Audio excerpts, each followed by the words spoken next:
Apache Kafka needs no introduction. Over a period of years, Kafka has become a de facto for designing event stream applications.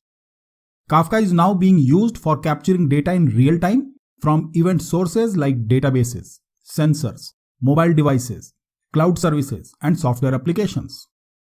This data is being captured in the form of a stream of events and is stored in Kafka for retrieving, manipulating, processing, and reacting to the event streams in real time. Kafka applications are also routing the event stream to different destinations as needed. Kafka-based application ensures a continuous flow and interpretation of data so that the right information is at the right place at the right time. All this is powered by Kafka platform and the Kafka APIs. Kafka Streams API is one of the most powerful components of the Kafka stack. It allows you to implement an event stream processor model.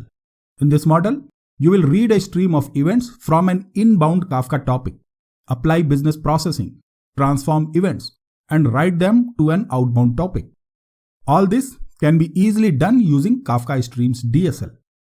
On the other side, Spring Boot transformed the way we develop production-grade Spring-based microservices.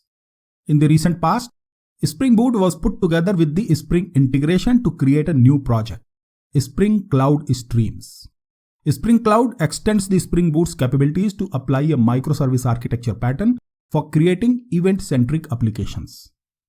What if these two master technologies are put together? That's already happened.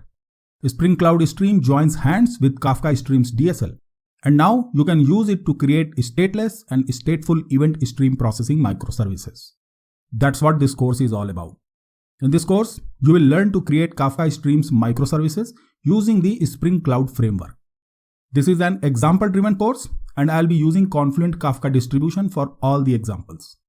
By the end of this course, you will learn to create Kafka Streams microservices using different types of serializations, Confluent schema registry, and creating stateless and stateful event processing applications. Great! Looking forward to seeing you in the course. Keep learning and keep growing.